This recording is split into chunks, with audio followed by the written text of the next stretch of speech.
crois qu'on a oublié de nous dire merci. C'est pas grave, ça viendra avec le temps.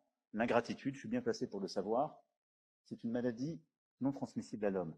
Et je le dis pour tous les gouvernants africains qui n'ont pas eu le courage, vis-à-vis de leurs opinions publiques, de le porter, aucun d'entre eux ne serait aujourd'hui avec un pays souverain si l'armée française ne s'était pas déployée dans cette région. Il a aussi insulté tous les Africains dans ses propos. Il y a une partie qui a retenu mon attention, là où il parlait d'ingratitude. Et que l'ingratitude est une maladie non transmissible aux humains. Lui, il est humain, notre ingratitude n'est pas transmissible à lui. Voilà comment ce monsieur voit l'Afrique, voit les Africains. Nous ne sommes pas des humains à ses yeux. Peut-être que c'est lui qui n'est pas humain, il ne se met pas dans la classe des humains. Mais s'il y a bien un ingrat, c'est bien lui. Je pense que s'il n'est pas athée et qu'il prie, à chaque matin qu'il se réveille et qu'il prie, il devrait aussi prier les Africains.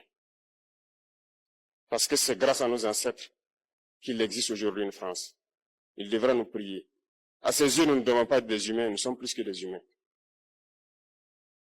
Ce sont des messages très forts qu'il passe. Moi, je pleure le peuple français. Mais quand même, il est bien pour l'Afrique. Il est un mal nécessaire pour nous. Ceux qui veulent se réveiller, se réveillent.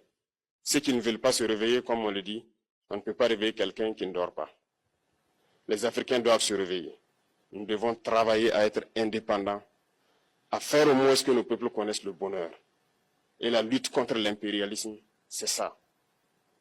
Il faut décoloniser les mentalités, prendre en compte toutes ces données-là, parce que le monde nous donne tellement d'exemples à voir. Pour eux, il n'y a pas de morale. Ils peuvent vous désigner aujourd'hui terroriste, mais demain, vous êtes un héros. Par leur simple bouche. Ils décident de ce qu'ils font. Ils parlent de démocratie, mais ils se font eux-mêmes des coups d'État constitutionnels entre eux. Ils parlent des droits de l'homme, mais ils déciment des populations ailleurs. L'Africain doit se réveiller, l'Afrique doit se réveiller. Et le combat contre l'impérialisme est permanent. Et je vous invite à incorporer ce combat, à travailler en sorte que nous soyons réellement indépendants, que nous soyons autosuffisants et que nous puissions nous développer, connaître le bonheur, ce à quoi notre peuple aspire.